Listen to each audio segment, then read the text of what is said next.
Okay, we are now live. Okay, so we have a few things that we need to deal with today on the agenda. We do have a couple new members joining us today, and I'll introduce them in a moment. But to start, I'm going to call the roll. So when I call your name, please unmute yourself and let me know that you're here.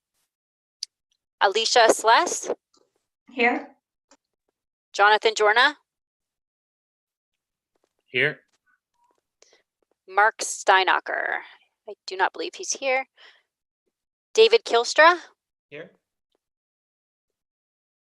Carly Casordas? I still can't say your last name. That's okay. Hi, I'm here. Okay, perfect. Thank you. Sujata?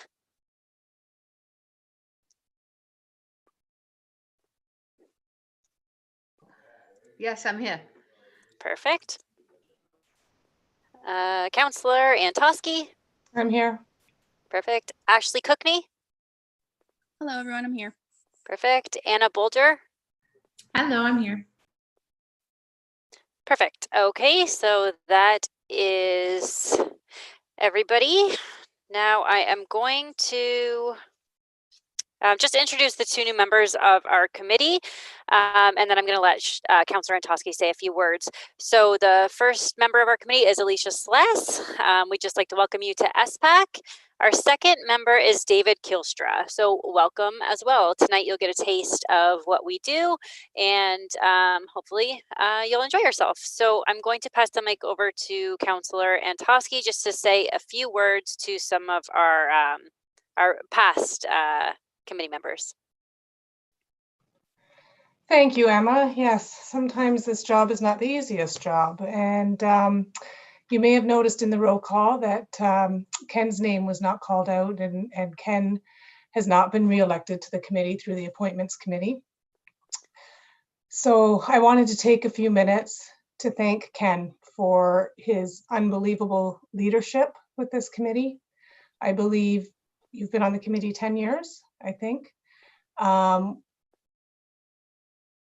With an excellent background and experience, and really has led this committee to make some great moves in the past 4 or 5 years for sure. We've certainly gained some momentum, and so his presence will be greatly missed, and his leadership and his knowledge will be greatly missed. And Ken, from the bottom of my heart, I wanted to thank you for the work that you've done in terms of really trying to work with the team and succession planning, and your leadership and your passion and your view of this can be done. That's how do we do it? We can do it, and really making us all believe we can, and working forward and getting it done. So thank you so much for your service. I agree. Thank you, Ken. Thank you. That's very kind. And Ken is going to be staying on the line for the remainder of the meeting, and we are going to allow him to participate in the discussion, everything in light of the circumstances and the quick turnaround for the appointments. So with that being said, he was also our very strong chair, so we are going to have to elect a new chair and vice chair for tonight. So to begin the meeting, I'm going to be calling for nominations for the chair. So does anybody have any nominations for the chair? Carly? Can I nominate Anna? Yes, you can. Do we have any other nominations? Jonathan? I was going to nominate Carly. Okay. Can I nominate Jonathan? Yes. Okay. Okay, so for the chair, then we'll have to do a vote because we have. Sorry, Emma. Do we need to make sure first that people are accepting the nominations? Well, yeah, I guess we could do that too. Carly, are you accepting the nomination as chair? Unfortunately, I'm going to have to decline, but I really appreciate that. Thank you. Okay, sounds good. Carly, or sorry, Anna, are you accepting the nomination? I actually am going to have to say no. And again, I do really appreciate that nomination. Just coming with, I'm graduating this coming year. So there's a lot up in the air in my life right now that I just wouldn't want to inflict on the group and wouldn't want to put the future of the group through that. So thank you, though. I really do. It inspires me that that was said. So thank you.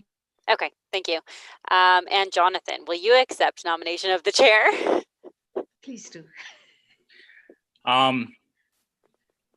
With a caveat that I am going to need help from everybody. I'm also going through a lot on a personal level. Just received a promotion at work and my hours are absolutely insane right now. I'm hoping that come in a few months that everything that's being promised is going to come through, but I've learned not to hold out hope for that. So I will need a lot of support, but I will accept. Okay, thank you. Okay, so Jonathan will be acclaimed as chair, and we do need to also appoint a vice chair. So does anybody that wanted to be appointed as chair want to be the vice chair? I would join in for that as well. Okay, so you want to appoint somebody, or you would like to be the vice chair? I would, if there's anybody else who's interested, I'm devoted to this team. I believe what we put together for SPAC is very special. I don't even know what to say. I'm just not lost for words that we're doing this. Okay. Yeah. Okay, so you would like to be the vice chair, though? Yes. Okay, perfect. Okay, would anybody else like to be the vice chair or nominate somebody to be the vice chair? Okay, perfect. So Carly will be the vice chair. So we have Jonathan Jorna as the chair, and we have Carly Casorda for the vice chair. And that will be for 1 year. We will do, we will have to do a re-election in 1 year. So Jonathan, unfortunately, that puts you on the spot for tonight's meeting.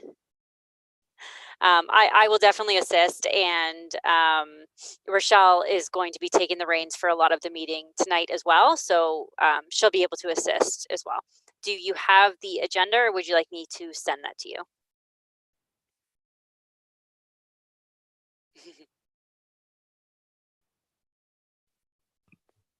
Too many windows open. Yeah, I do. I just got to get it situated here where I've got. That's okay. Take your time. We know we put you on the spot here.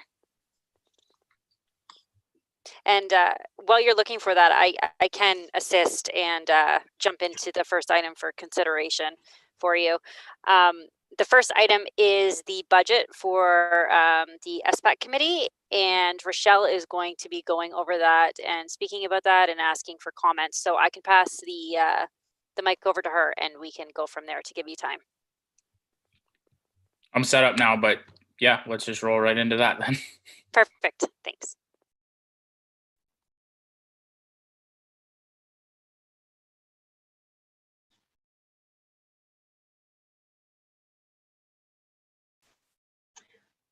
Good evening, everyone. I'm Rochelle Remney. For those of you I haven't met yet, I'm the staff liaison for the SPAC committee.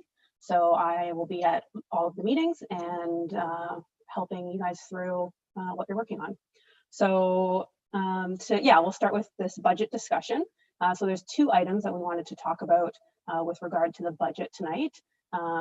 One is, I guess in the past several months, SPAC was given a $5,000 budget.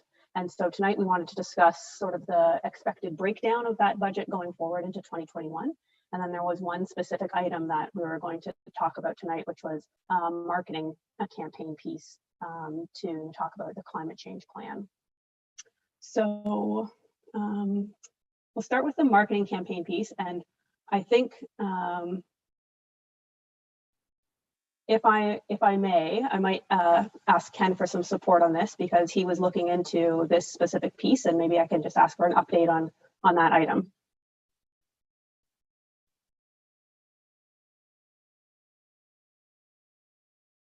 Hi, yes, thanks, Rochelle. I can provide an update. in that I did do some consultations in terms of what it would take. We had talked at the last meeting about doing a video about climate change and moving towards a carbon neutral city along the lines of the Chipotle Back to the Start campaign. I did do some consultation with local producers, and we could do something in the neighborhood of $5,000, but realistically, to do what we were wanting, they would propose to do a two-stage process to really develop the product, because for what would be our full budget, there's very limited amount of what we could do to come up with an impactful campaign. And again, we're achieving, or we're setting our sights on something that was a very high budget thing initially for Chipotle, but there is a way to do it modestly, but to be able to engage, to have the direction that we're looking for, to be able to have the production that we're looking for, to have something that's just going to be more than a few pictures and some music and whatever, and really have that arc and have that impactful emotional connection, tracing Brantford's industrial history to a carbon neutral future. They really felt that it would probably be a 2-year commitment to bring that kind of a project to realization in the way that we were looking at.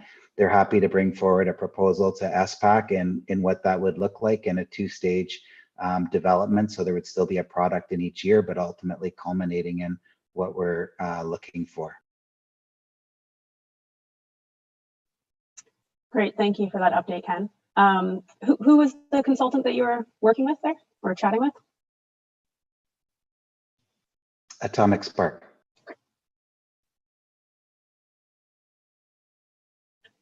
Okay, so we can, continue that conversation with them, but it sounds like that's maybe beyond the scope of deciding on tonight. We need to maybe get a bit more of an idea of what they're proposing and get a proposal from them. So we won't be able to decide on that item this evening specifically, but maybe what we can do is talk about the budget breakdowns first, and then talk about if there's anything that we want to spend before the end of 2020 to use up some of the budget that's there, and if there's anything else that we want to work on there. So is there anything else that anybody wanted to say about that marketing piece? Yes, Councilor Antoski. Thank you. And I don't know if you need to make Jonathan co-host to see the hands, but anyways, thanks, Rochelle. Now, I know COVID is giving us some new parameters and flexibility and stuff. Does the budget have to be spent by the end of the calendar year? I believe the 2020 budget does, I think, even maybe earlier than that. Well, that's today. Is earlier than that. So we don't have any flexibility in terms of, I mean, we really haven't been able to meet. We haven't been able to, we don't have anything on the books that says we can extend. Looks like Ken might have an answer.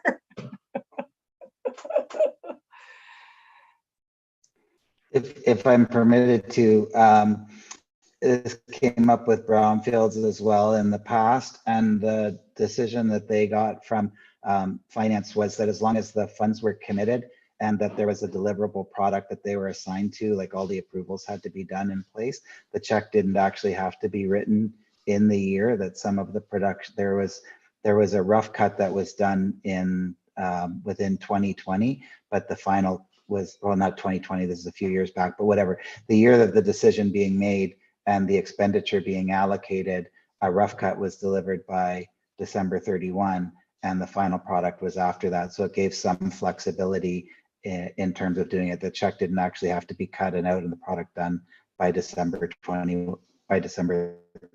31. So I would assume there's something similar here. And when I talked to Atomic Spark, they understood that there would have to be a deliverable in 2020 to be able to be the 2020 allocation, and then another step to enhance that in 2021.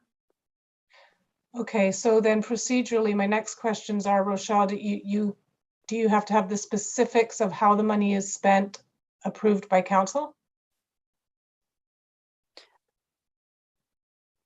So I think I don't believe that that's necessary. I think what we're looking for tonight is just a general budget breakdown, so I can provide that to the finance department. And if there's any specific expenses that need to be approved, I believe that gets approved by the committee here. And then, so we may have to call a special meeting to be able to do that, because really we're looking at a month. And we still have to decide what we're doing, and we would have to have it. Okay, all right. I'm just looking at the timelines, so this is really quite critical. Thank you.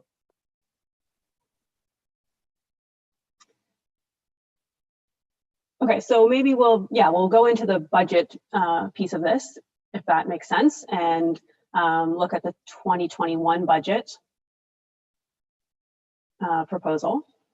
So yeah, so I put together a rough draft just to get conversation started, but this is definitely up to SPAC to determine what the budget breakdown should look like. This is just a guideline for the finance department. There's certainly some flexibility, I think, if the caps on some of the line items aren't met, or things go over or under in certain places. But if you're willing, I can share this draft, and then you guys can discuss and change and throw it away and create a new one. That's fine. I'll just share my screen just a sec.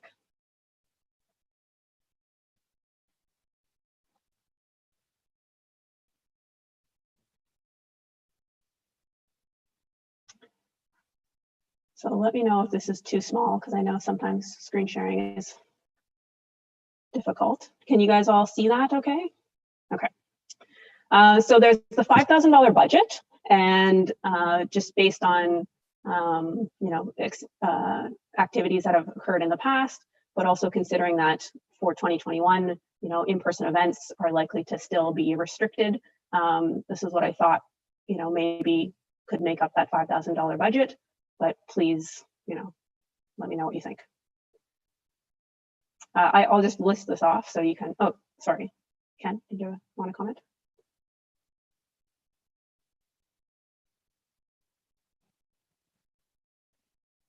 You're muted. I know it's the struggle to unmute with different things happening. Just a comment that typically the food for meetings, if that was food for SPAC meetings, wouldn't come out of the committee's budget. So for brownfields, again, there was another budget that I think Clerks has that any food for the meetings was paid out of. It didn't come out of the committee's budget. The committee's budget should be for activities of the committee and public engagement or conferences, that kind of thing. Sorry, this is Emma. I can clarify it wasn't provincial. That is correct. This $5,000 budget would not include the food. We do have another budget that would cover that.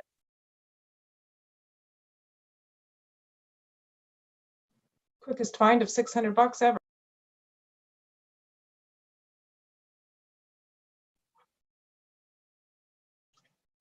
And so given that we don't know, sorry, I just jumped in, but that we don't know what's going to happen with COVID, and like you say, in-person events could be very different. I suspect we're open to the flexibility of moving these. Maybe during COVID there's more of an appetite or more of a opportunity for training, for instance, or online conferences. We can move that with an easy explanation if we need to. Yes, I believe that's correct, that there will be some flexibility with this. Yes, Ken? So I'm just wondering, in the past, we've really looked at our work plan and designed what we wanted to do around a work plan.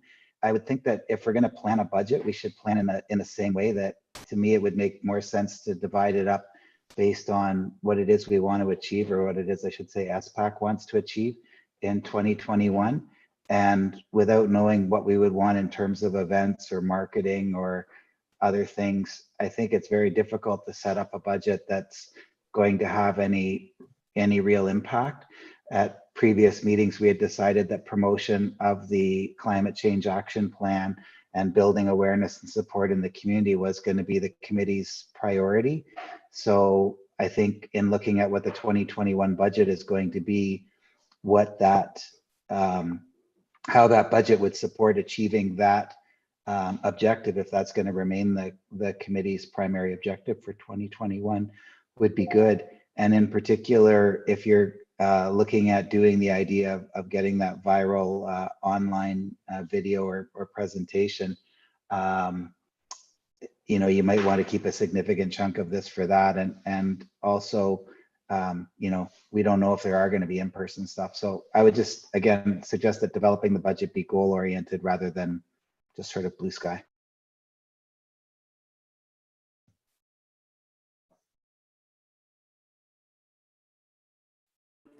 Can I? Sorry, I'm going to ask Jonathan to kind of take over letting people speak and maneuvering that part of it. Okay, I saw Carly next. Was there anybody else? David, I see you. Okay, Carly, if you want to go first, and then we'll put David. Awesome. I really like the idea that Ken said, especially with how this year has been. We've gone in so many different avenues that I'm expecting that 2021 is going to be the same. And if there's more virtual events or things that we can do in our community virtually or social distance or so, would be great to maybe even change gears a little bit, maybe for the green team. Or I know Earth Day is always a powerful event each year, and if we even get ideas for that, I don't know. I'm thinking like a flexible budget for 2021 would be a great idea, at least for this year, to see what our goals would be. Or even if we could have a meeting, or I don't know what, and again, maybe Ken, if you want to jump in, what our goals have been for SPAC specifically this year that we could set for 2021.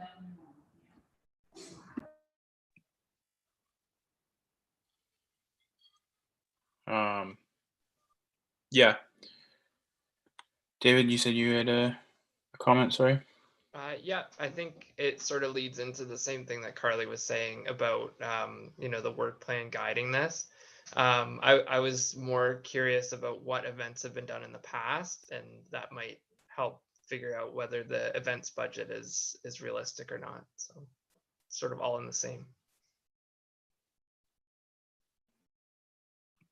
Okay, yeah, Ken. Yeah, sort of to both Carly and David's points, I do apologize to the new members of SPAC. Normally when we had new members coming on, we had warning or like foreknowledge of it. And we used to have a presentation to actually bring you up to speed on what SPAC has been doing and what we have done and what we had talked about in terms of goals and priorities. And it was quite a surprise to everyone tonight that that we were doing the elections and starting new members tonight, so we're not prepared with that. The work plan has changed dramatically over 2020, as you can imagine, with respect to COVID. And ultimately, I think the best laid plans of SPAC were put out the window. Our primary event of the year was Canada Day, where we did a waste reduction and diversion event and took on waste at Canada Day, which was a really impressive community-wide event at a very large festival that had a great impact and we had great data on. And we were leading up to doing that again in 2020, and that's where our budget would have gone to entirely, would have been that event probably, because it is a large public event at Brantford Canada Day. And of course it didn't happen. And so, you know, we've sort of been on hold since March, like the rest of the world. The biggest item before SPAC recently has been the launch of the Climate Change Action Plan, which was brought to Council in October and which Council adopted, and is really something that SPAC has been working to support Rochelle in developing, and Rochelle came up with a really great plan. And now, you know, it's within SPAC's mandate that we need to engage the community in this and build awareness in the community, build, you know, knowledge and competency and familiarity with it. And so that's where the idea of doing a media campaign that wasn't numbers and things that people are used to, but just getting them used to the idea of we can do it, and it is us doing it. And I'm sorry, we would have played the Chipotle video. If you see that, the Chipotle Back to the Start campaign, you get the sense of what it is we were talking about. They talked about sustainable food without having to say the word sustainable food or Chipotle, and yet made a real emotional connection about it. And so that's the same thing that we talked about replicating. It's likely going to be an expensive project that would be, you know, at least 1 year's budget or potentially more. And so to be able to do that within the appropriate regulations, we might have to stage the production. And that's what I was hoping to have more. I actually just got an email from Adam apologizing for not having made it for tonight, but there will be more information forthcoming that SPAC can consider on that project. But so since August of this year, when we sort of got restarted post-COVID, the Climate Change Action Plan seems to have been the primary focus of the SPAC, and certainly welcome any of the other SPAC members if I have misstated any of this to stand in and correct me.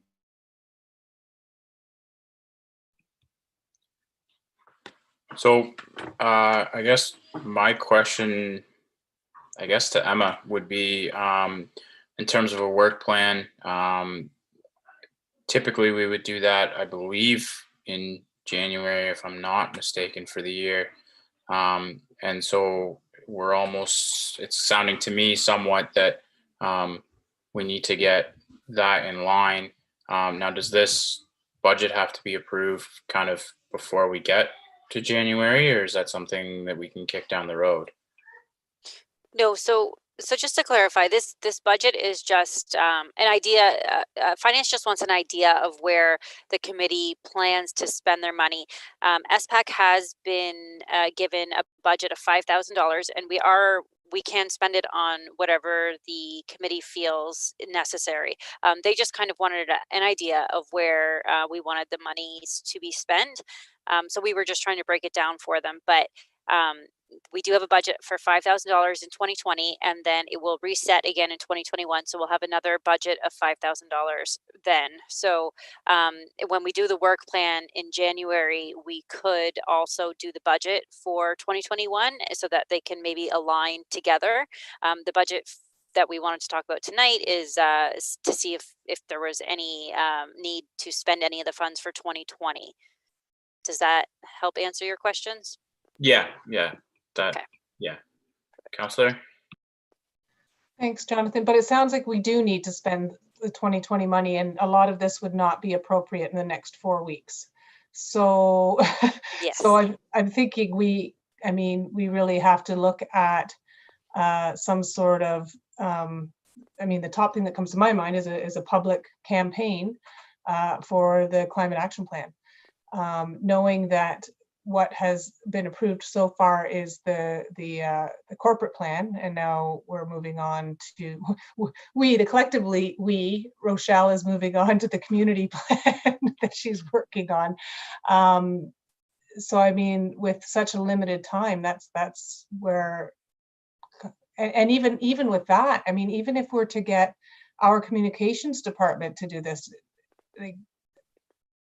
I'm concerned about timelines. Yes, absolutely. It is a use it or lose it budget for the year. So the timelines are tight, and if we are going to spend them, we will need to have a special meeting to approve them. But yes, you're correct. Okay, I saw Ken and then Carly and then Anna. So in the past, again, this is SPAC's first year with a budget. So just for the new members, it's not that we've been this confused every year. This is really our first year to plan a budget, and most of it we didn't actually get to meet. So that's part of the reason that this is as the debate is happening the way that it is. I go back to Brownfield's experience again, and what Brownfield's left it at was always community engagement, or as Cheryl said, promotion and community engagement with their budget at 5,000 until they had an event to plan, and that's when they broke it down. They never broke it down at the beginning of the year or anything like that. Certainly, as Jonathan said, if you have a work plan and you're developing that and you want to allocate certain resources to it, then that might be a good time to do that kind of thing. But in this case, you know, for 5,000, you're really looking at one public event or one, major project in terms of what you can do, or setting aside a little bit of that for things like professional development for the committee or whatever. But the bulk of it, you really do want to divide up once you get to the point of knowing what you want to do with it. And I believe that the other committees that have the same budget, that's how they do it for finance as well. Stand to be correct. Certainly Brownfields does it that way. Thank you. Carly? So I don't know if now is like the time to like put out ideas that are appropriate, but one thing that I was going to mention to put on the agenda for the next meeting is just chatting about like a tree trust program, and it's investing into like a local arborist to preserve old trees in our community. And that's something that can be done and set up quick if we needed the budget to be used. And that's also something that I was looking forward to chatting about at SPAC for 2021. All right. Anna, I believe you're next, and David, I see you to follow. Yeah, I just had a question of whether or not we're able to donate this money if we don't know what to do with it, if we've only got a short time to use it. I was just out of curiosity if that was an option. Okay. Do we know? Through the chair, it's Emma. I do not believe that we are able to donate this money. This money has been assigned to us to use for things that SPAC needs. I don't believe we're able to donate this money. No. All right. David? Yeah, I'm not sure if it's already been mentioned, but how much is remaining from the 2020 budget? Just how much are we talking about? $5,000. It like the whole budget is remaining right now. Okay. Yeah. I think we have 4,900 because I think we used $140 for conference fees. So we did use 140, but close to the 5,000. Yes. Okay. Carly, and then Councillor Antosky. Are we allowed to have like a special meeting so I can really tell you guys about this tree program? Cheryl, I think you know a little bit about it, the neighborhoods. I don't know if you want to jump in with Tony. I think we'll have to put that on another agenda because we should have Tony come and speak to SPAC so that they all understand. Is that a special meeting, or would that have to be in the December meeting? You would, and Emma, you can correct me, we would only be doing a special meeting if there was a time crunch, which I suspect you're hoping you can use some of the money for a tree trust, but I don't know if that falls into our mandate. We can maybe talk with Emma and Rochelle offline on that to see if it does fall within the mandate, and then we can look at a special meeting. Am I right on that, Emma? I'm totally stepping all over your job here. No, that's okay. You are. Yep, sorry. Yes, you are right. Everything you said was correct. Yes.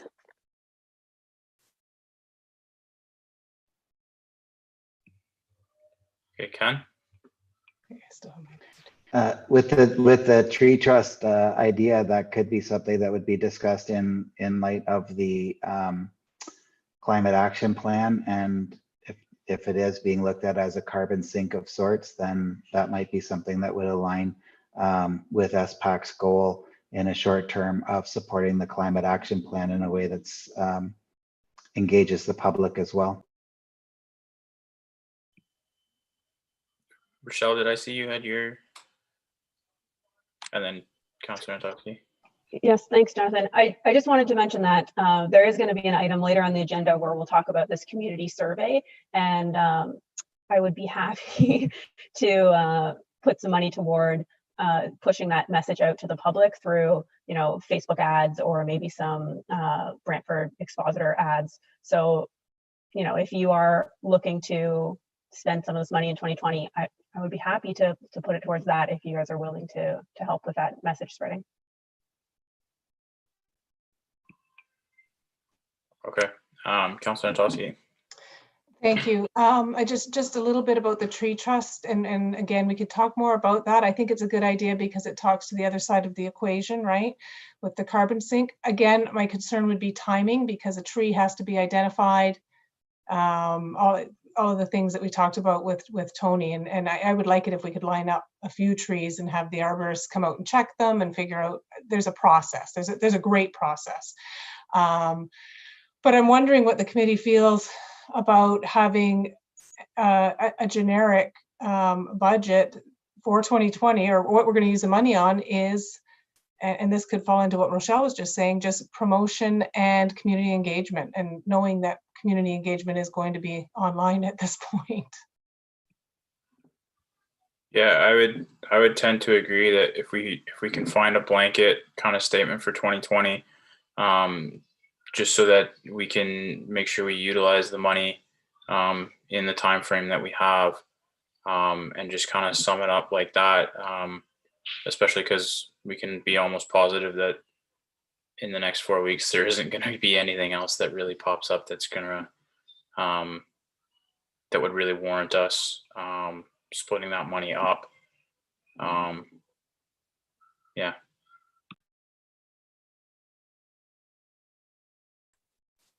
So maybe it's Emma, sorry. So maybe Jonathan, if you wanted to pass, to move a motion, well, actually you're the chair, so you can't, but yeah, I got to call for a motion, right? Yeah, if someone would like to move a motion to approve spending the budget for 2020 on promotion and community engagement, and then Rochelle can play a huge part in that, in getting that spent.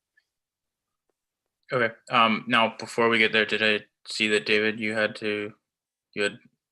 were looking to speak again?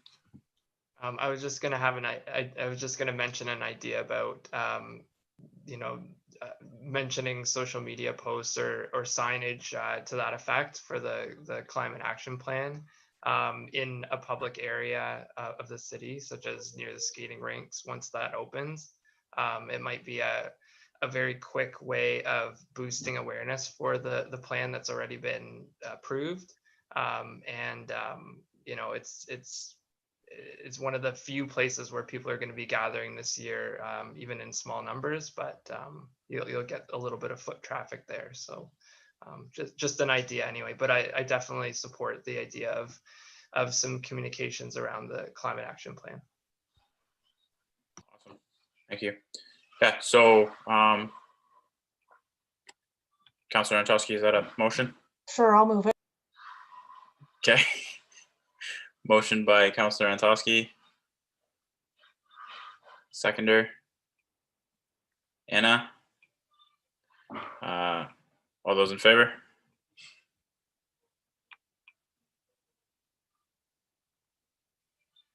Okay, looks like it's carried, I think. Your eyes go everywhere with that many. Okay, so Rochelle, was there anything else to, sorry, Ken? Just for the record, I wasn't not voting for it. I'm not allowed to vote at this meeting. Otherwise, I would have been in support of it. Yes, understood. No, I just was saying that my eyes could only see so many screens at once and hands were timed differently. But so sorry, Rochelle, was there anything else you wanted to speak to on that to button it up? No, I think that sounds great. Thank you. Okay. And so does that cover off Can I just 4.1? interrupt? Yep. Can I interrupt with one just update? Carly just texted me the power went out at her house, which is why she's dropped out of the meeting at the moment. Okay. So it's Emma. I just want to be clear about the resolution then. So that the 2020 budget be allocated to promotion and community engagement, and that will be in consultation with Rochelle Rumney to spend the funds. That's exactly what I said. Perfect. Thank you.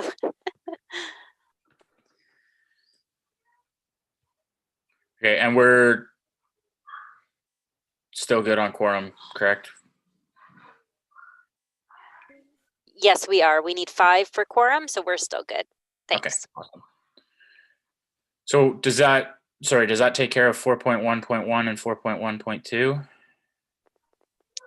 I believe it does, unless Rochelle, did you have anything else to add? Nope. So yes, that takes care of it. Okay. Rochelle, this is kind of your agenda, so we'll just chug right along with you, I guess. So item 4.2, climate change action plan update. Great. Yes, thanks, Jonathan. And for the next two items are basically a part of the same conversation. So I did want to just give you guys an update that the corporate climate change action plan that we discussed at the last meeting did go to council on Tuesday and passed unanimously. So that is in effect. So that is the climate change action plan for the corporation right now. And so now that that's passed, we quickly switch gears to the community side of the plan. And so I'm really looking forward to working with you guys to figure out how we can engage the community on this topic, because now it's something that we need to make sure that people are aware that we're going through this process and getting people on board. So I'm just going to jump right into the next item, if that's okay, unless anybody has any comments about the corporate climate change action plan. Okay. Can I just ask a question? Emma, is that something that you can make sure our new members have if they haven't had a chance to find it yet? Yes, absolutely. There is some training that still needs to be done with our new members, so that as well as going over the mandate and some other things will be in the training. Great, thank you. You're welcome. Yeah, so just an update on that. That will be going up on the website, hopefully Monday, but maybe Tuesday, Wednesday. The goal is Monday.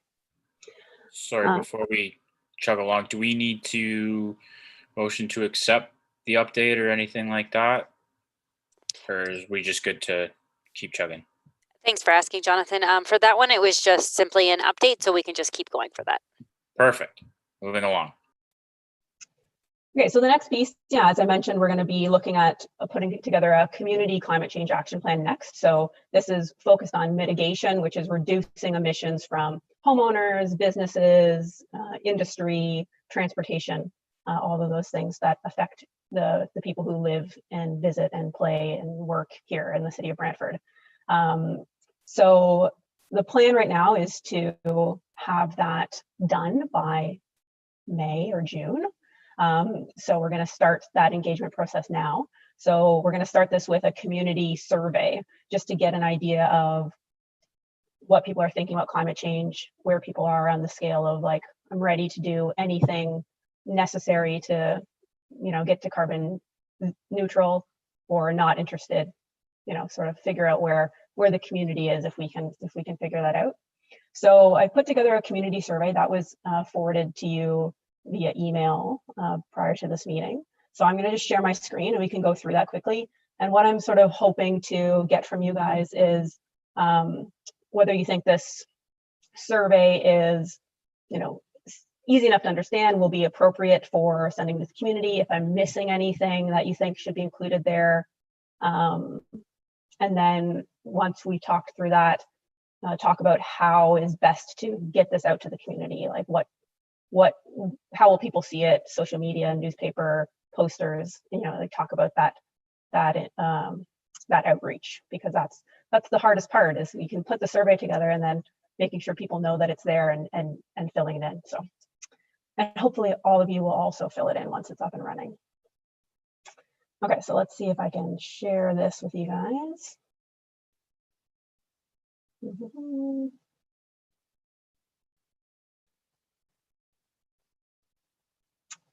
Oh boy.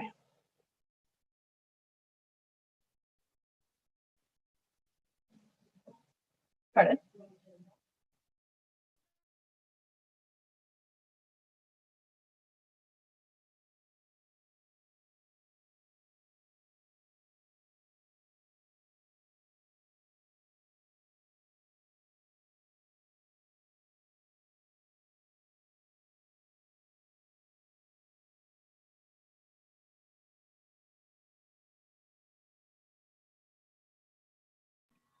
Just while we have a second, are we still tied to? Do we have to be done by 6:30? Did I read that right? No, we do not need to be done by Okay. 6:30. No. And Rochelle, I'm working on getting it up for you as well. Thank you, Emma. Sometimes I think I'm good at screen sharing, and other times I have no idea what's going on. That's okay. Can you see my screen? Yes, that's great. Thank you. Okay, there we go. Your window's very narrow. I don't know. It's only taking up like half of the screen in the middle. We saw the whole thing a moment ago. It was small, but now we've just got a sliver of your screen. That's better. Thank you. So yeah, there's a bit of an introduction just explaining so this survey will be on SurveyMonkey, and there will be a link to it on our website. And then we'll be promoting people to go to that webpage and do the survey. So there's a brief introduction about what we're working on and why we're collecting this information. All the responses will be anonymous, and all the questions are optional. So if there's a question that somebody's not comfortable answering, they can just skip it. There's no requirement that they answer every question. So I'll just, Emma, if we can just scroll through these sort of as we talk about them. There's just a quick section at the beginning about, who the person is. Generally, if they live in the city of Brantford, if they work or go to school in the city of Brantford, do you travel outside of the city of Brantford for work or school, age range, do you own or rent your home or other, and do you own or manage a business in the city of Brantford? So you guys, we'll just pause there for a minute. Is there any comment about that about you section?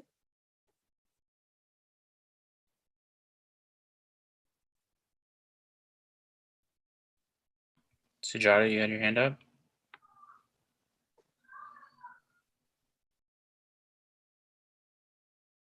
You're muted, Sujata. Yeah, okay, you can hear me now? Yeah, and so I just had a question about you living or working here, like people who work here coming from outside, and then also the other question says that do you go out of Brantford? So is that just a normal informative data gathering you're doing, or you want to be specific about what the carbon footprint they're having? So like, do you go to school? Like a lot of people come to work here from outside. Does it matter where they're coming, or like how many kilometers they're traveling to come here? And also about the next question is related actually. The number 3, do you regularly go out 3 times a week? That's regular. So are we looking at the carbon footprint, or are you just gathering data to know that if people go out of the thing? Because if it is carbon footprint, because they are traveling transportation, like how they're traveling and how they're coming here, like in transit or individual, that makes a difference, right? Yeah, that's a great question. And I think at this stage, I'm just sort of trying to gather some general information about who's here and how people are using the city, and what sort of tools might be needed. So we're not at a level yet where I think that we can gather like exact carbon footprint of people, but I would love to get some examples of that at some point in the future. This is just generally how people use the city, and so just related to it, I was just wondering if, I know we can't do the carbon footprint right yet, but while you're gathering data, it could come of use later on, right? So could we add some qualifier, like how many kilometers a person travels, like on the coming, like just have another button there next to work and school, like how many kilometers they travel? Like, because a person might be going just 2 kilometers out of the city, or a person might be going 100 kilometers, like my husband does. So, could we have that included? Because that would be some data which could be used later. Like this, now it is absolutely broad, right? But you could pull, more accurate data out of it later on. But could we add that? I don't know if it makes sense now, but I thought maybe it makes a lot of difference to know how much people are traveling. Because if you're just traveling 1 kilometer out of the city, or somebody's traveling like 100 kilometers, there's a lot of difference, right? So the range is not clear.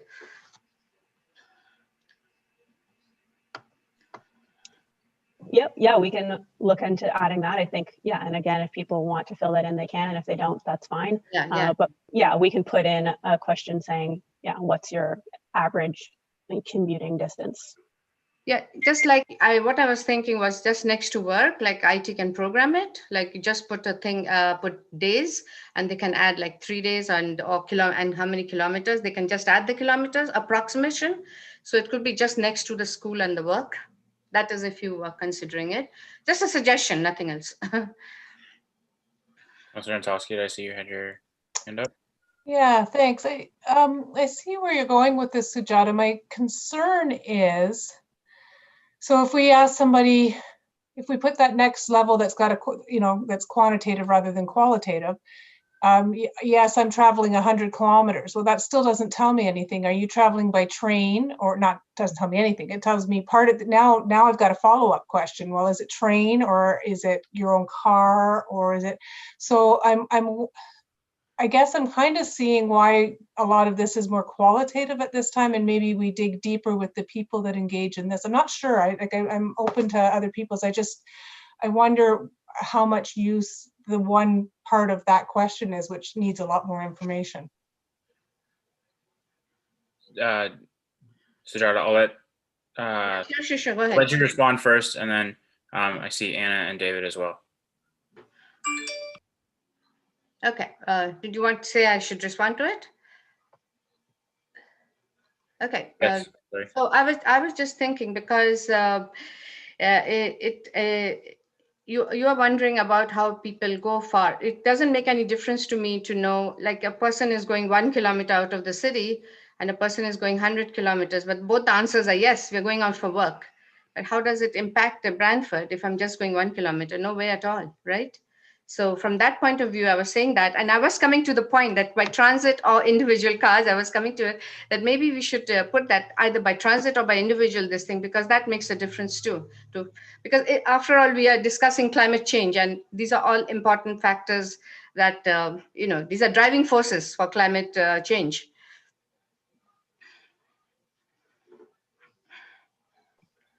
All right. Anna, you had your hand up next, I believe. Yeah, I was just going to suggest, so to Councillor Antosky's point about qualitative versus quantitative, I think like you mentioned, diving into the quantitative might get a little bit intense just because as soon as you ask one quantitative question, you're going to want to ask more.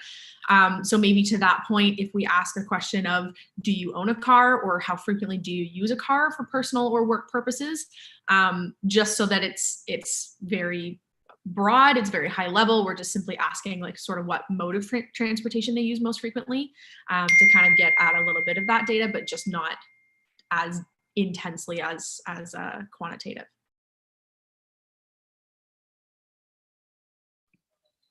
Okay, and then David.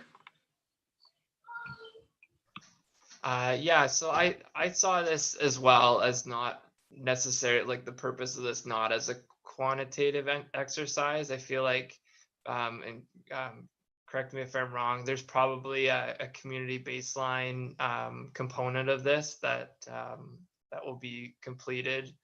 I'm just assuming that I've seen that in a number of climate plans, that there's a lot more, like there's another vehicle that's used to identify those bigger data pieces. I felt like this was meant to get the conversation going, like the whole survey was to get the conversation going about how people are relating to the city of Brantford, whether they're working or going to school, not so much diving into distances, that sort of information. So I think a more general survey is a good idea at this as an initial step anyway, as long as there's a quantitative element somewhere else in the study. Okay, Rochelle. Yeah, I think that's all really good feedback, and I think that, yes, I think at this stage probably this more high level qualitative survey is appropriate. I don't want to overwhelm people or scare people off of completing the survey either. But I think that getting into the details and the qualitative assessment is a good idea to do later down the line. And so I'll factor that in. I think maybe we'll do another survey or sort of like a carbon footprint tool for people to get into later on. I think that sounds like a good idea. Councillor Antosky. Sorry, just a quick comment, and I know this is an anonymous survey, but maybe to satisfy what we're talking about, because I think we all agree there needs to be quantifiers along the line, and we have to decide how deep we dive. But maybe at the end of the survey, there could be a question if you're interested or willing to fill out further surveys, please leave us your email or whatever contact information you need. We could start to build a database. Yeah, I think that that's a great idea, and then we can reach out to those people and do more in-depth analysis. Carly? Okay. Sorry, before we go on, Rochelle. Sorry, I'm not sure if this was answered or not. My house power went out. I live by PJ, so I don't know if anybody else's power just quickly went out. But how is this being distributed? Like how is the community going to receive the survey? So it's a SurveyMonkey survey. So that will be a link on our website, and we'll advertise that the link's there, and maybe even post the link on social media or however we decide to distribute and get that message out. But certainly it will be linked on our webpage, the Climate Action webpage.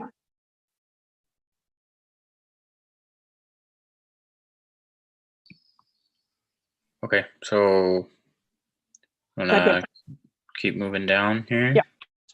Okay, so yeah, part of this is that I did want to keep this relatively brief. I've already got 20 questions in here, so just keep that in mind. I didn't want it to get too onerous for people.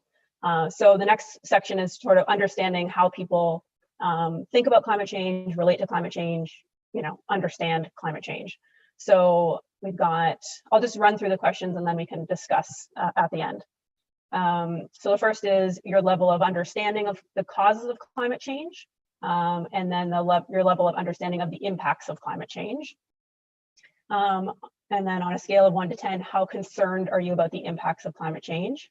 From not at all concerned to very concerned. How much do you think climate change will impact you and your family? And how much do you think climate change will impact your business or job? And then I've just left sort of an open, like, describe your concerns about climate change to hopefully get some feedback on like whether people are concerned about, like the health and safety risks, or if they're concerned about the economic risks, or if they're concerned about, their kids, or, if there's specific concerns within the city of Brantford that we can address. The next one is scale of 1 to 10. How much do you feel you're currently doing to reduce your personal impact on climate change? From like nothing to a great amount, 1 to 10 there.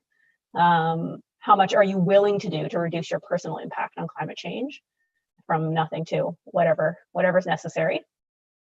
And then again, just like a little bit of an area where people can describe things that they're currently doing. So I really am interested in knowing what solutions are already in place, what people are doing, what we can support or expand or work with, and so people can share their experiences that are currently going on and continuing to work on those. So just, people can list like, I drive an electric car, or I have a garden in my backyard, or I compost, or whatever the case is. They can just list a couple of things in there.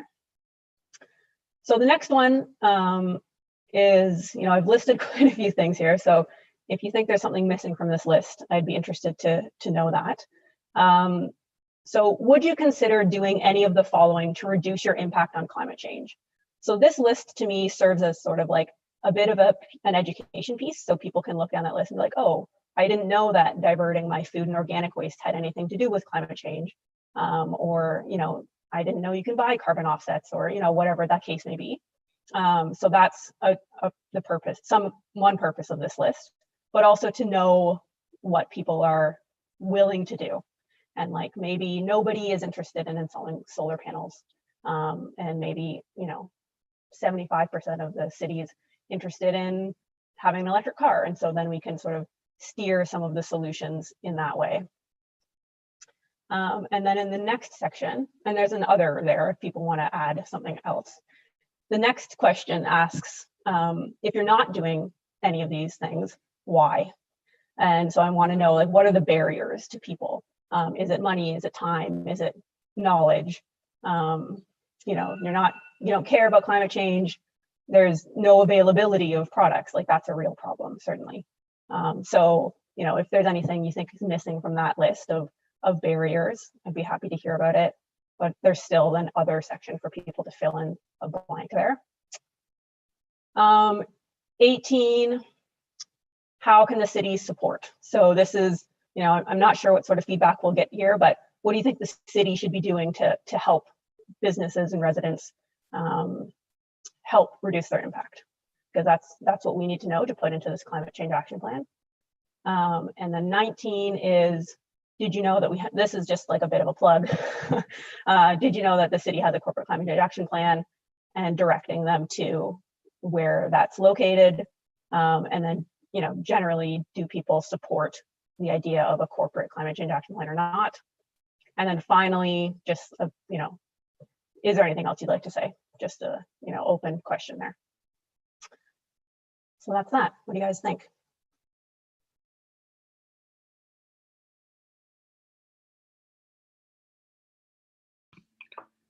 Okay, bit of an order. I got Anna, Sujata, Counselor, David, and Ashley. Awesome. Thanks, Yeah. Jonathan. Yeah, Rochelle, this looks amazing. I really love the questions and the thought that was put into this. I think a lot of these questions are very thought-provoking, which is really important in a survey like this. My one little suggestion would be at the sort of at the top of the section we were just looking at, there was a question about what sorts of things are you currently doing, and it was just a text box that was left. I'm wondering if maybe you could put along with the question just like some examples. So whether they be just like recycling or just something very, very minimal, just to kind of get their mind going. Because I know if the question isn't necessary that they fill it out, if they can't think of anything off the top of their head, they might just skim past it. So if there's like 2 or 3 examples there, it might kind of help get their brains going.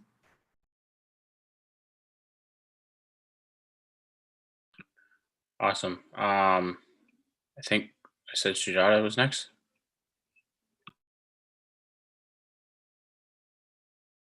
You're muted. You're still muted, Sujata. Why do I do that all the time?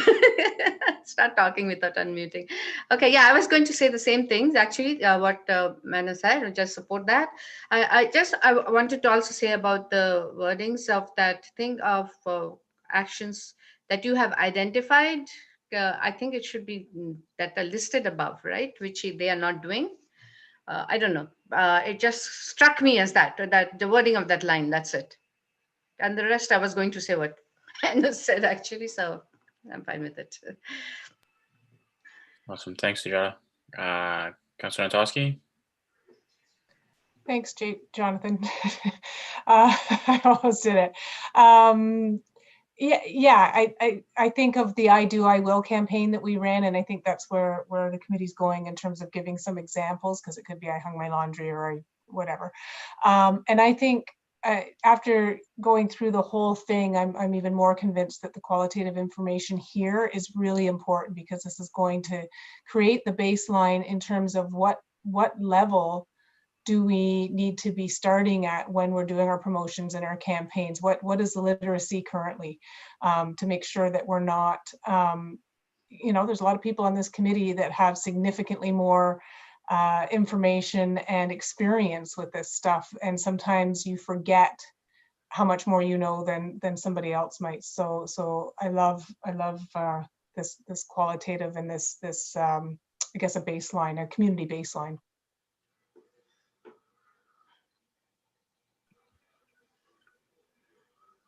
Ken, I'll add you to the back there, and I believe David, you were up next.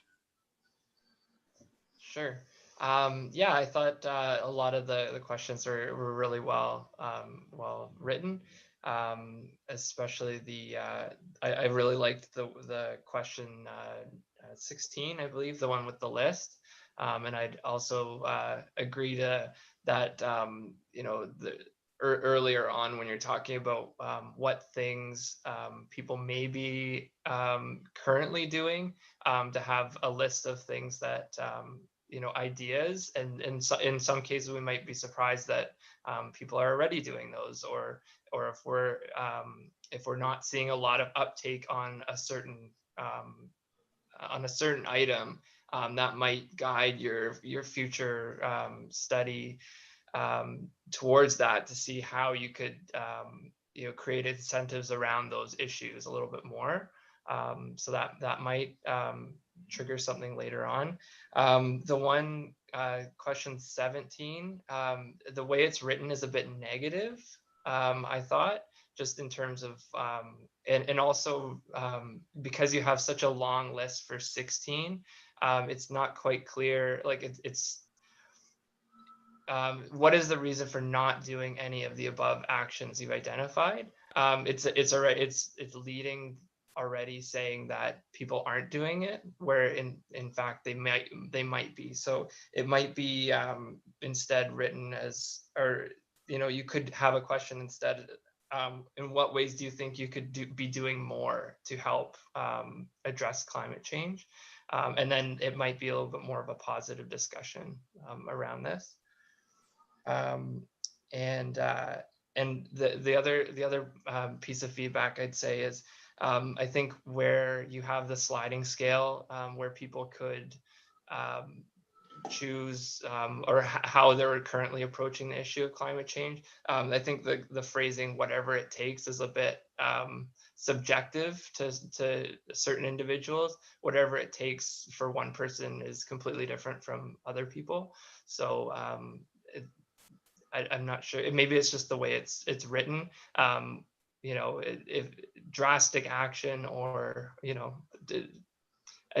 I'll leave it up to you how you want to look at that. But whatever it takes, to me, as somebody that's quite supportive of this issue, is completely different from somebody that is just trying to make energy efficiency a little bit more of a priority in their homes. So just a thought. Oh, and one other item for question 13 and 14 I'm seeing on the screen. It's just the 1 on a scale. So just a typo for those items. So thank you.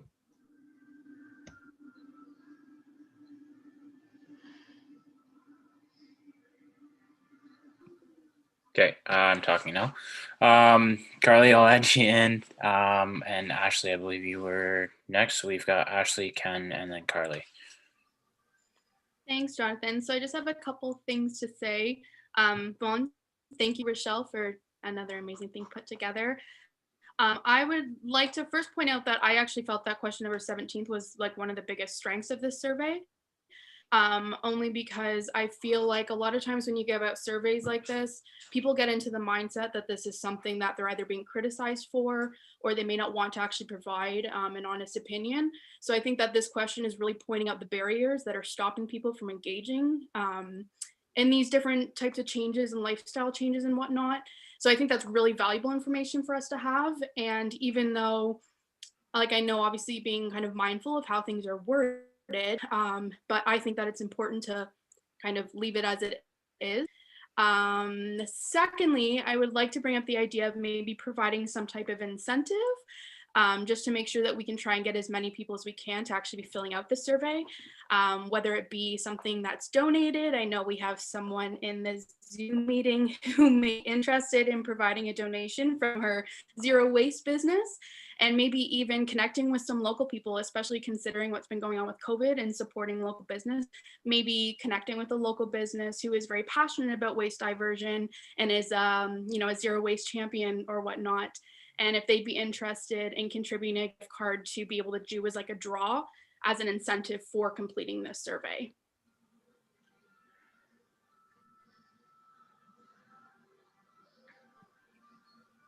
Awesome. Thanks, Ashley.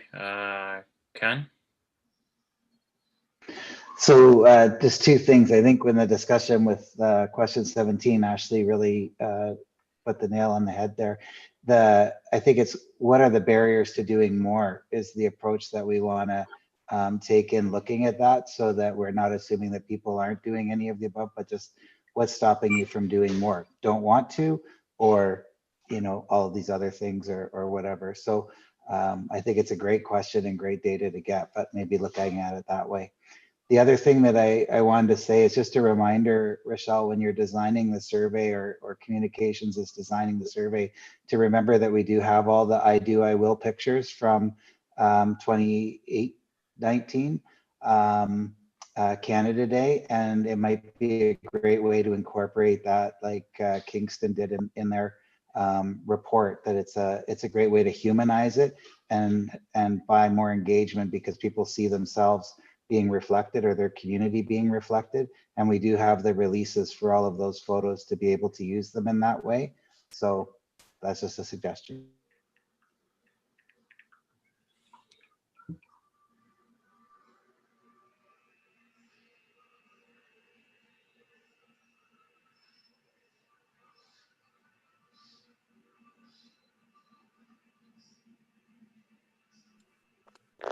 I think maybe Jonathan might be reading something on his screen.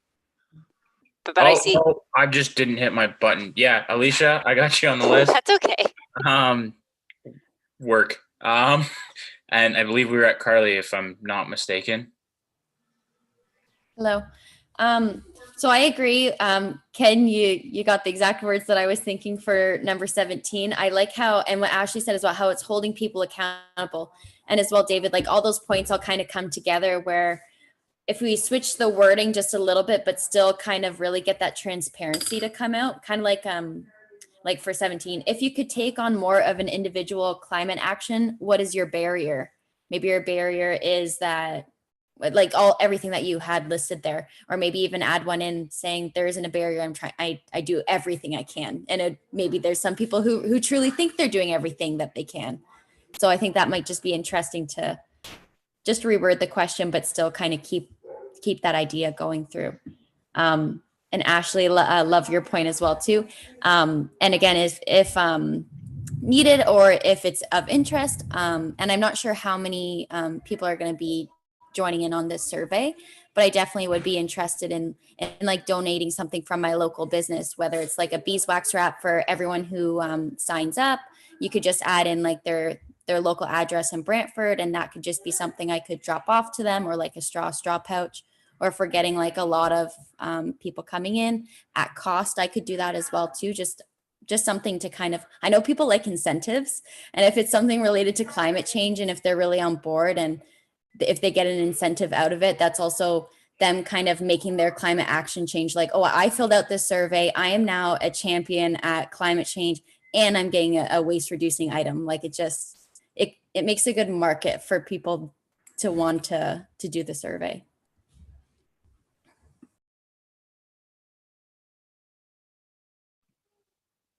Awesome.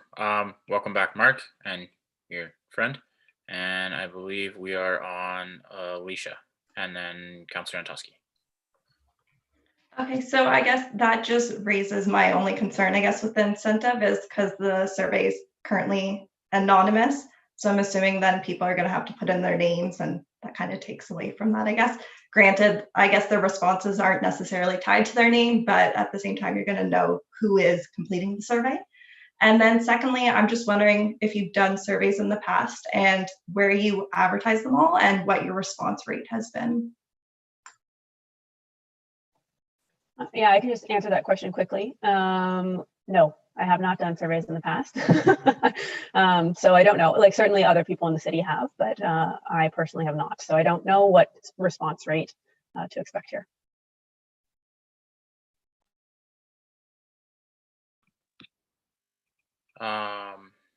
Okay, so we got Councillor Antosky, Sujata, and then back to Ashley. Thank you. Yes, I just wanted to make one further comment on the incentive, which I love the idea and I agree. It often, you know, that $5 Timmy's card or whatever makes people fill out a survey. But we always have to keep in mind that, you know, we're an animal of the city and there's different, you know, we couldn't probably just go knock on one business's door and say, yes, you can do, you know, can you, I don't know where it lies in terms of fairness. And so Rochelle might get hit with some sort of processes that we have to be very careful of, and particularly, you know, if we were to reimburse Carly at cost, well, that's favoritism to a committee member. I don't know. So anyways, just something for us to think about. And also, Emma, would you be able to find out from Maria what is considered what the numbers need to be for a response rate on a survey to make it significantly relevant? And then we'll have a target. Or Emma or Rochelle, sorry, whoever wants to ask Maria that would be great. Yes, we can find that out for you. Thank you.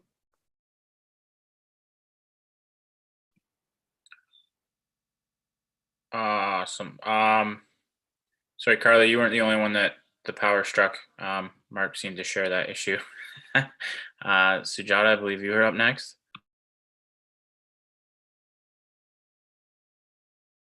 You're muted, Sujata.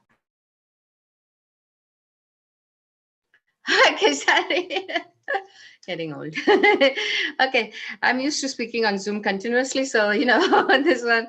Okay, so regarding the incentive, while it's a good idea, I think anonymity is important here, because a lot of people wouldn't like to do that, because as far as I know, giving incentives is a good idea, but I don't think for climate change one should be doing that.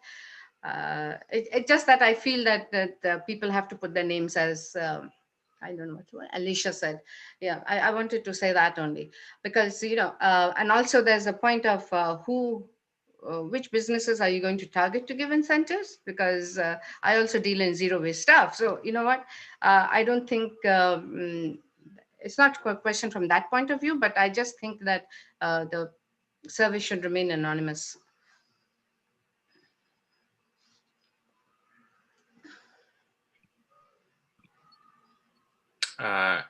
Anna back on the list, and Ashley, where are we at? You, I believe. Yeah, so I have filled out surveys before that have been anonymous, and afterwards you can actually choose whether or not you want to be entered into the prize pool. So in that sense, obviously depending on what our capacities are in terms of actually completing the survey online. But if there was that ability to be able to separate them entirely, where you fill out the survey, and then if you want to continue on to be able to enter into the prize, just any way that we can, and even if we're just relying on donations, putting it out there into the community that we are accepting donations for this purpose to increase community engagement and support of the climate action plan. I mean, if there's no way that we can have an incentive, I understand. However, I think we might have some issues with actually getting the information and the number of people that we need to make sure that we're actually getting accurate information.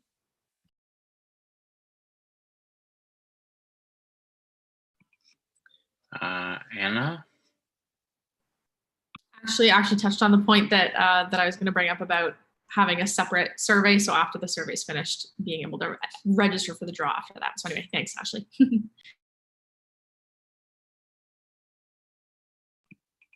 Awesome.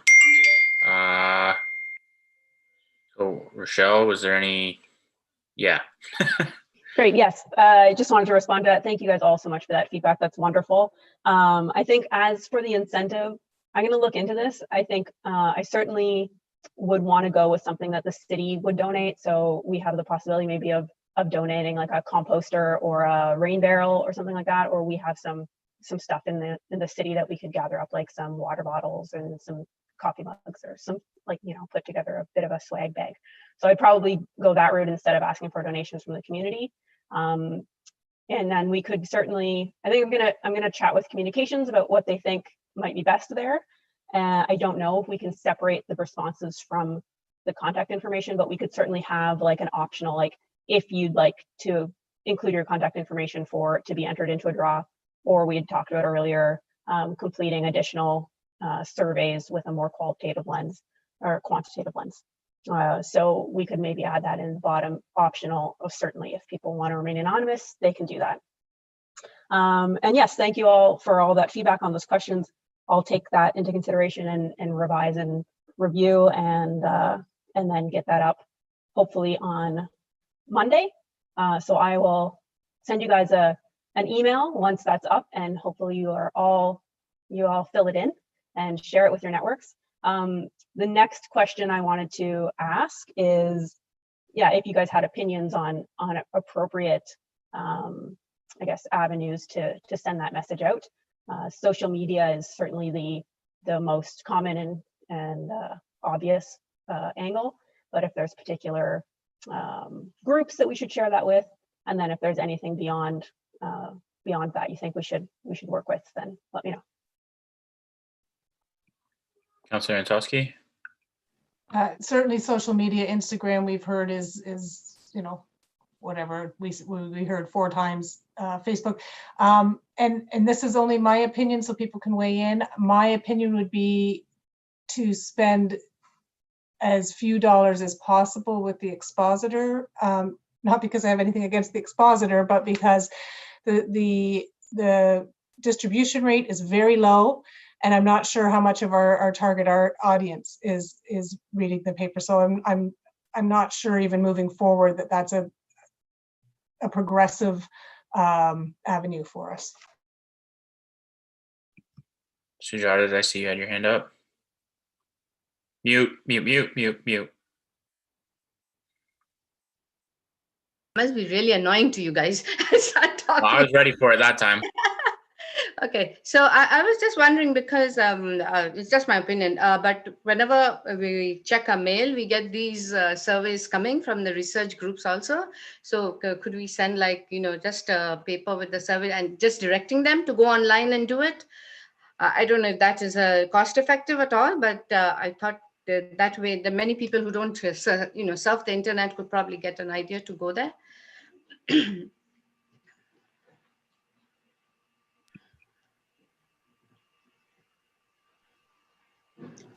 Yeah, are there any other comments on that? Or can I'll just comment. Sujata, that's a good idea. I will certainly reach out to communications to see if they've done something like that in the past and how much that might cost. Yeah, we can look into that, certainly.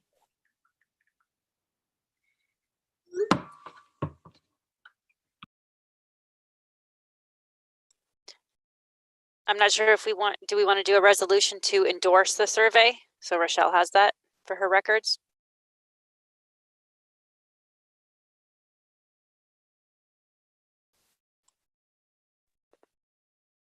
Oh, I think you're muted, Jonathan.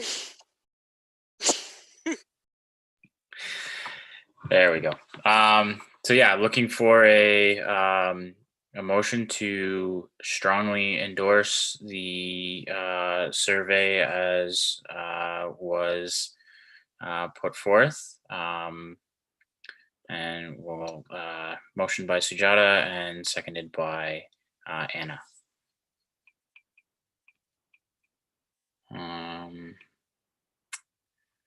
So then moving along to consent items. Oh, sorry, Jonathan. We just have to call the question. Yeah. Oh, sorry. All those in favor? Got the full set that time. Unanimous. Perfect. Thank you. Okay, sorry.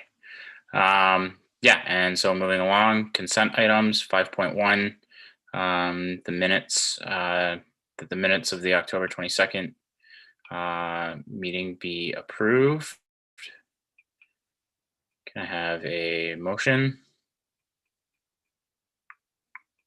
Motioned by Councillor Antosky, seconded by Ashley. All those in favor? Caught myself there. Awesome. Unanimous again. And I don't believe we have any resolutions or notices of motion. So before we go, I just wanted to once again say thank you to Ken and provide him with an opportunity to say something to the committee here before we wrap up. Thank you, Jonathan, and thank you, everybody. It's I just want to apologize to everybody for the sudden and last minute notice of my departure from SPAC. As I said earlier, normally we would have had more notice of the changes and certainly would have been better prepared to welcome our new members to SPAC. The last 24 hours has been quite difficult and quite turbulent for me.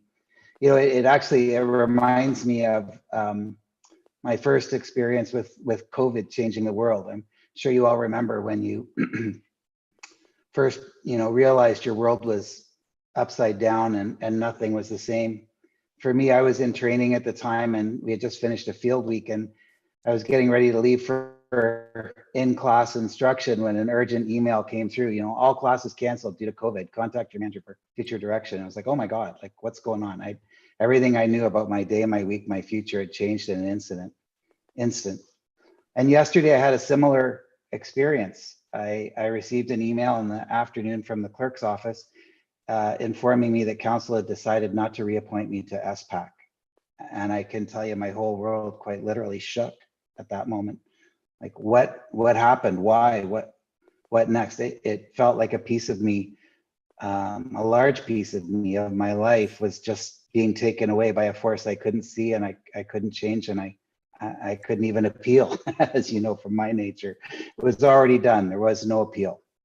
What has been such a big part of my life for almost 10 years now was gone overnight.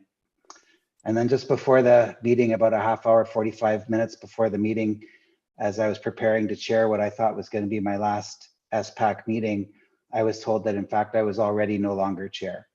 And that even though I contributed to the agenda for this meeting and was invited as the chair, council's decision that was made on Tuesday was effective immediately. And I was already no longer chair of SPAC. And that was really unfair to SPAC. And I really do apologize for that. It came as a surprise. I didn't have a chance to let any of you know that this was going to come, or for us to do any preparation to be ready to do this. We had no idea that it was coming. And we have been, the good news is we have been working for years, and we've all been growing and developing. And what I saw tonight at this meeting is so encouraging, because we are strong as SPAC. We're strong together, and that was really great to see.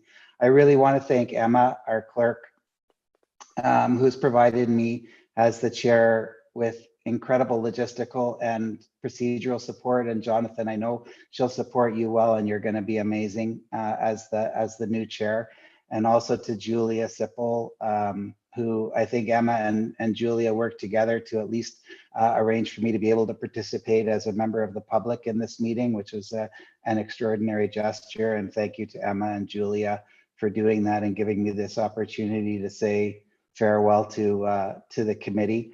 It's really been my honor and my pleasure to serve with all of you and all the other EPAC and Green Team volunteers to promote and foster environmental and municipal sustainability in our community. And we've achieved so much together. We launched and expanded and curated and present the annual Green ER Awards in Brantford, recognizing our local heroes and initiatives in our community that is happening every day, and bringing voice and giving a spotlight to that.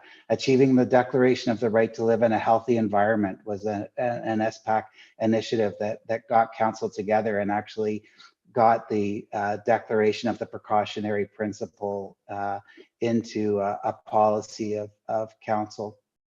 Finding the funding to support the hiring of our incredible climate change officer, and then working with our climate change officer to deliver an incredible climate change plan in answer to the very strong declaration of a climate change emergency, which SPAC supported Councillor Antosky and getting. And I know a lot of communities did it, but ours was particularly powerful, and thanks to SPAC and the work we did and the incredible plan that Rochelle has put forward, which is a practical and doable roadmap that is going to get us where we need to be by when we need to be there, net zero by 2050. And most of all, I just want to take a minute and say how proud I am that we made waste reduction and waste diversion fun and popular. I really was thinking I should have had my background tonight being our waste diversion, waste sorting table from Canada Day, and saying, the fact that we could make sorting through people's waste fun and popular, and the incredible numbers that we provided. I think we all missed that this summer in 2020, and I hope it'll be back in 2021. We'll be able to be together again. So I just wanted to say that while my heart has certainly got its share of sadness tonight, it's also filled with great pride over what we've achieved together as SPAC. And as I said, what we saw tonight, I have confidence in every one of you to continue to build on this momentum, to continue as SPAC to work together and to guide Brantford to be a stronger, more resilient, more sustainable future, and to be net zero by 2050. I know you're not going to lose sight of that goal. So thank you. Thank you for all the memories. Thank you for the support. Thank you for working together. And thank you what you've done to make your city a stronger, more resilient, and more sustainable place. And if you're ever looking for a volunteer for an event, if we ever get to have events again, please give me a call. So thank you and Farewell.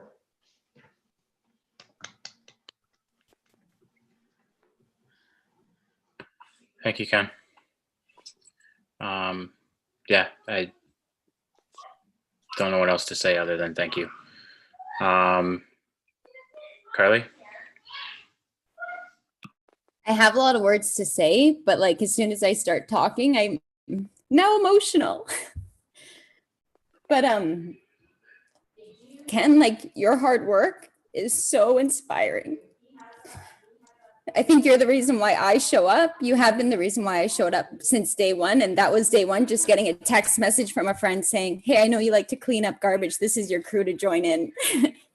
And that's what's brought me here. Like, and my passion from that, I've inspired Ashley and Anna to show up. So Ken, like you're making that change effect. And that's where this has all really started. So I know your world shook, but I think SPAC's world shook. This is a huge loss for us. Yeah, like we're working on getting carbon neutral and being a volunteer and knowing we're all here being volunteers, like doesn't make sense. So I think we've done a lot of hard work and I hope like this committee can stay strong and really like keep that work up. Just thank you, Ken. Like, wow. Truly, thank you.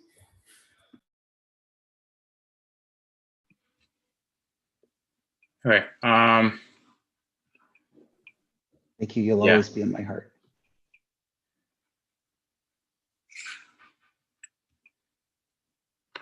Ashley? I'd just like to echo everything that Carly just said. She is 100% correct when she says that without Ken, I don't think that she would be here, and I definitely wouldn't be here either. I'm incredibly disappointed with how this all played out, and not just the fact that you're not here, but the process by which this seemed to have gone by. You have contributed an incredible amount to this team, which I've seen in just the small time that I've been here.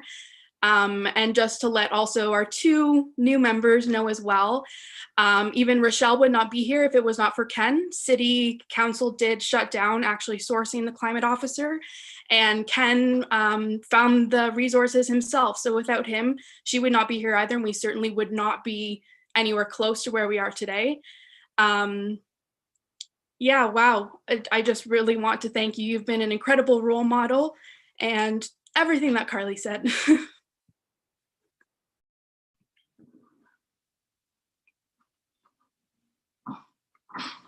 Can I ask why? Is that allowed? I think we're tiptoeing into territory for conversations to be had outside of this forum, without like trying to be respectful of the situation. It is tough, and I understand that it's close to all of our hearts, myself included. But I think if we can find a way to have these to continue the conversation kind of in a separate forum, and keep this space for SPAC, other than again reiterating what a profound impact you've had not only on the people in this forum right now, Ken, but on this committee as a whole and its direction. And I think everybody being in the state that they're in is a compliment to how important and vital you've been to getting us to where we are. So again, thank you. I think I speak for everyone when I say that. And seeing as we're towards the end of our agenda here, we can have, I guess, sorry, Ken, I'll give you one more chance to speak there, and then it wouldn't be me if I didn't ask for the last word. It wouldn't be me if I didn't ask for that. I want to say thank you so much for all of the kind words, and thank you to Cheryl for your kind words at the beginning as well. And you guys all inspire me too. I showed up because of you, because of what you did, because of the commitment you showed, because of the passion you have for your community, for the environment, for sustainability. So you guys all inspired me, and you continue to do it every day. So thank you for all you do and all you're going to do. And as I said, you ever need a volunteer, you got my number, you know I'll be there. So from there, Emma, do we have a date for our next meeting? Was it already adjusted, seeing as how the typical day, I believe, would be Christmas Eve for December?